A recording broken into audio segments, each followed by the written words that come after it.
Mom's waiting for a present. Armin's voice echoed through the hallway, sharp and impatient, as if I had committed a crime instead of being 10 minutes late.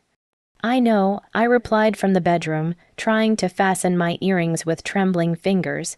It was 6:40 p.m. The party started at 7. His mother's birthday dinner was being held at a rented banquet hall across town, and somehow, despite working a full shift at the office, I had been responsible for nearly everything. The cake ordered and confirmed by me, the decorations selected, paid for, and delivered under my supervision.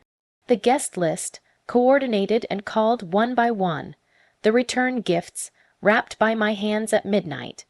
And yet, as usual, none of that mattered, because I was still not fast enough, not good enough, not perfect enough.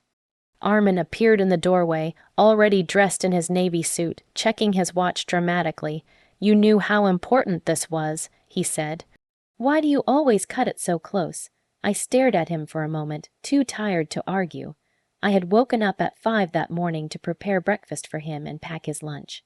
Then I'd gone to work, endured back-to-back meetings, left early, earning disapproving looks from my manager, just so I could pick up the customized photo album I had secretly spent weeks preparing. But none of that would be visible tonight. What would be visible was my arrival time and the gift. His mother's expectations were simple but heavy. The daughter-in-law must reflect the family's pride, which meant elegance without overshadowing her, success without independence, generosity without recognition. I slipped on my heels and grabbed the carefully wrapped box from the dresser. The silver paper shimmered under the light. Inside it was not jewelry, not a designer handbag, not anything flashy. It was something else, something she once said she wished she had. Armin eyed the box. "At least tell me you bought something decent." I swallowed. "I made something meaningful." He sighed, already disappointed. "Mom doesn't like sentimental things. She likes quality." I wanted to ask him what quality meant. A brand name, a price tag, something that could be shown off to relatives like a trophy. Instead, I forced a smile. "Let's go." The car ride was quiet except for his occasional muttering about traffic. My mind wandered back to the first time I met Sean as Begum. She had smiled warmly and said, "I've always wanted a daughter." Back then, I believed her.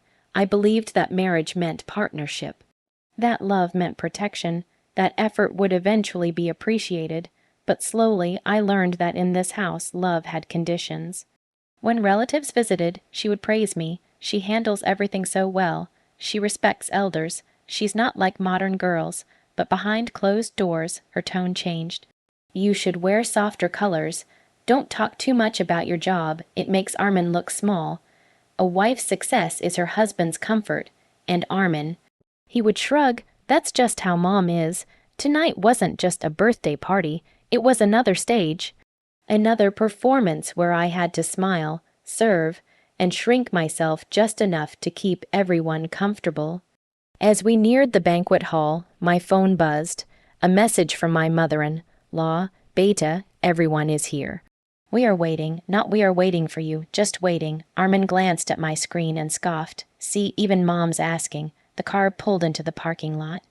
Through the large glass windows of the hall, I could see warm lights, guests seated at round tables, laughter floating in the air. I took a deep breath, steadying myself. This was what I had trained myself to do, enter with grace. Smile through tension, swallow every sting, because being a good daughter-in-law meant endurance. Armin stepped out first and adjusted his jacket. "Try not to look upset," he said casually. "It's her big night." I stepped out of the car, clutching the silver, apt box close to my chest. If only he knew, if only any of them knew. Tonight wasn't just about her birthday. It was about to become the night something inside me quietly changed. And they wouldn't see it coming. The moment we stepped inside the banquet hall, the noise dimmed not completely, but just enough for me to feel it. Eyes, dozens of them, relatives, neighbors, family, friends, all turning subtly in our direction. "There they are," someone announced. Armin didn't miss the opportunity. "Yes," he said loudly, guiding me forward with a hand on my back that felt more like pressure than support. We were just explaining why my wife is late. Mom's been waiting for her present. A few guests chuckled. My cheeks burned, but I kept smiling. I had perfected that smile over the years, the polite, calm, unbothered one. The one that said everything is fine even when it wasn't. At the center table sat Shahnaz Begum, glowing in a deep maroon silk sari, gold jewelry resting proudly around her neck. She looked every bit like a queen receiving tribute. Beta, she said sweetly, though her eyes flickered with annoyance. We were beginning to worry. I'm sorry, I replied softly. There was traffic, there wasn't. But explaining the truth, that I had rushed from work, that I had double-checked the cake delivery, that I had personally rearranged the flower backdrop when the decorator messed it up, felt pointless. Armin cleared his throat theatrically. Mom's been asking about her gift. There it was again, not how are you. Not you look tired, just the gift. I stepped forward and handed her the silver-wrapped box. I hope you like it, I said gently. She took it slowly, almost ceremonially, making sure everyone was watching. Phones were already out, recording. Someone dimmed the music slightly. She peeled back the wrapping paper carefully. The room leaned in. Armin stood beside me, arms folded, expectation written across his face, the lid lifted. Inside was the leather-bound photo album I had spent weeks creating. I had restored old faded photographs of her childhood home, her wedding day, and especially the few surviving pictures of her late husband Armin's father. I had added handwritten captions beneath each one, little stories she had once shared with me over tea. Memories she thought were forgotten. For a split second, her face softened. Her fingers brushed one photo. A silence spread through the room. She found these. Someone whispered. But then, almost as quickly, her expression shifted.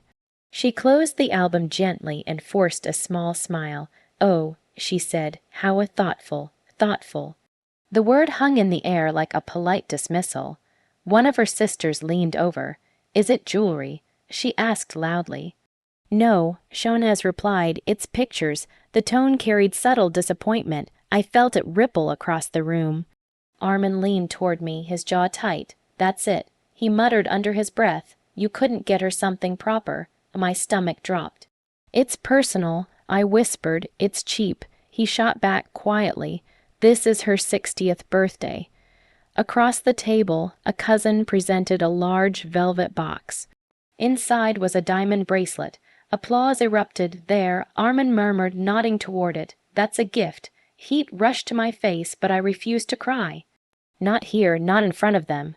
Shahnaz Begum began flipping through the album again, but this time with less enthusiasm. She pointed to one page. This picture is crooked, she said lightly. You should have fixed it. A few people laughed awkwardly. I nodded. I'll adjust it. The cake was brought out, candles glowing. Everyone sang loudly, joyfully. I stood beside Armin, clapping on cue, smiling on command. But something inside me was shifting, not breaking.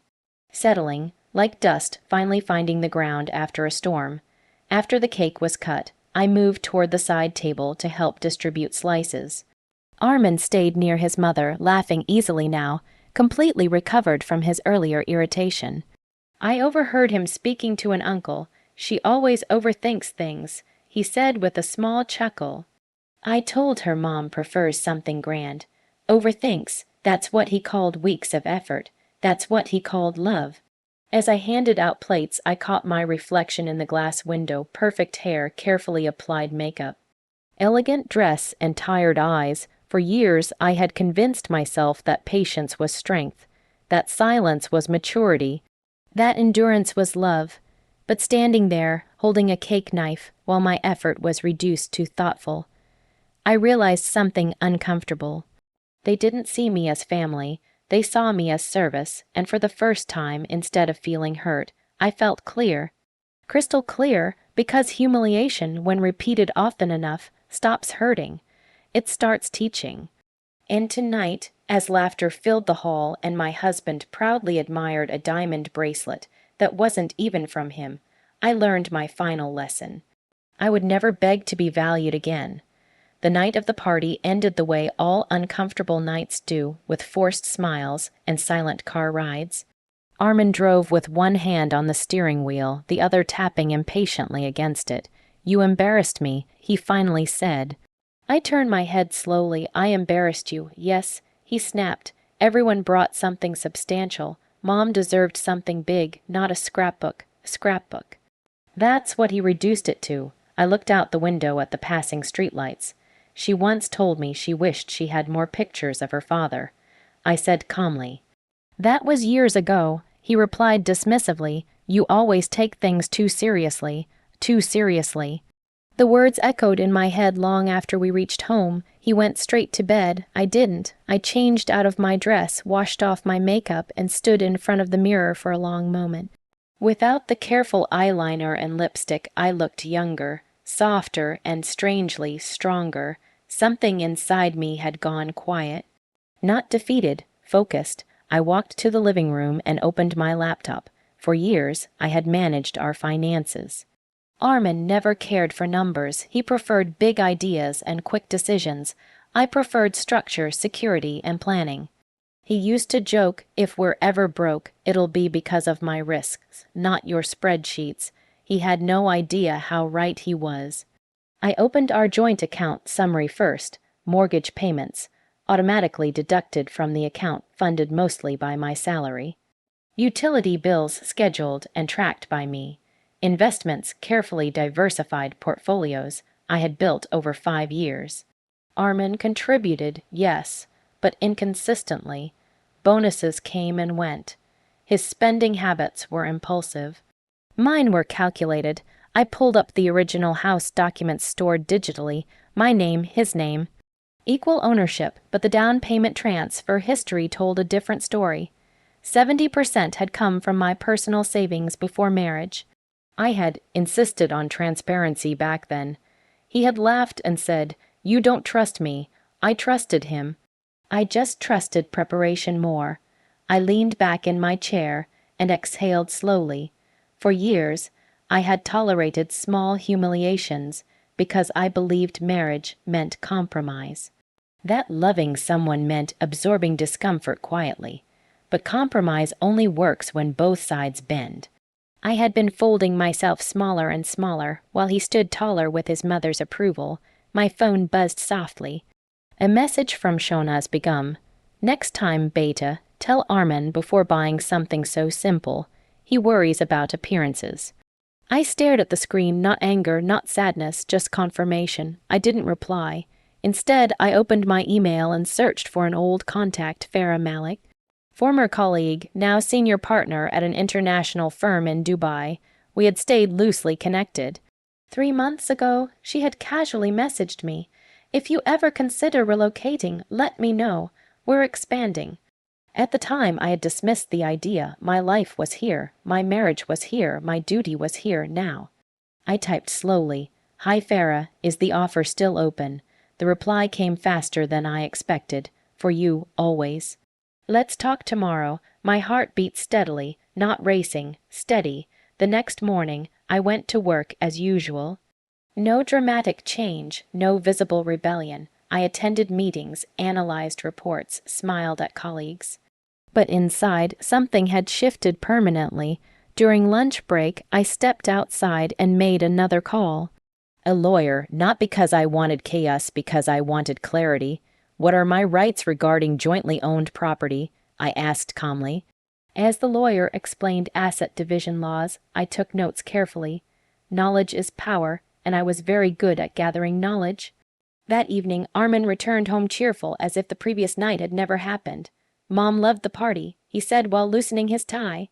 "Everyone said it was perfect." "That's good," I replied. He looked at me, puzzled by my neutral tone. "You're not still upset, are you?" I smiled slightly. "No," I said truthfully. I wasn't upset. I was done being surprised. Over the next few weeks, I moved quietly, updated my CV, completed interviews, organized financial statements, redirected portions of my salary into a separate secure account. I didn't argue when Armin criticized small things. I didn't defend myself when his mother made subtle comments. I observed. I prepared. Revenge doesn't always roar. Sometimes it studies. Sometimes it waits. And sometimes It smiles sweetly while building an exit so clean and precise that no one sees it coming. One evening, as Armin casually mentioned planning another family gathering soon, he laughed and said, "This time don't be late. Mom might scream for her present again." I looked at him steadily. "Oh," I replied softly, "next time I won't be late." And I meant it, because next time I would be arriving with something far more valuable than a gift. I would be arriving with freedom. The next family dinner was scheduled exactly 2 months after the birthday party. Jean, as Begum called it, a small get-together. In our family, that meant 30 guests, polished silverware, and expectations dressed better than the people attending. This time, I was ready long before Armin. I wore a soft emerald dress, elegant but simple, minimal jewelry. No heavy makeup. I didn't need armor tonight. I needed clarity. Armin adjusted his cufflinks and glanced at me. "You look different," he said. "Do I?" I replied calmly, "Just different." I smiled. "Maybe I am." We arrived early. Not late, not rushed, early enough to watch Sean, as Begum supervised the catering staff like a general preparing for inspection. "Oh good, you're on time," she said when she saw us. "See, this is much better." I nodded politely. Dinner unfolded as usual, compliments, comparisons, subtle competition between relatives about whose children were more successful. Armin was in high spirits, laughing loudly, performing the role of devoted son. I watched him carefully. For the first time, I wasn't trying to win his approval.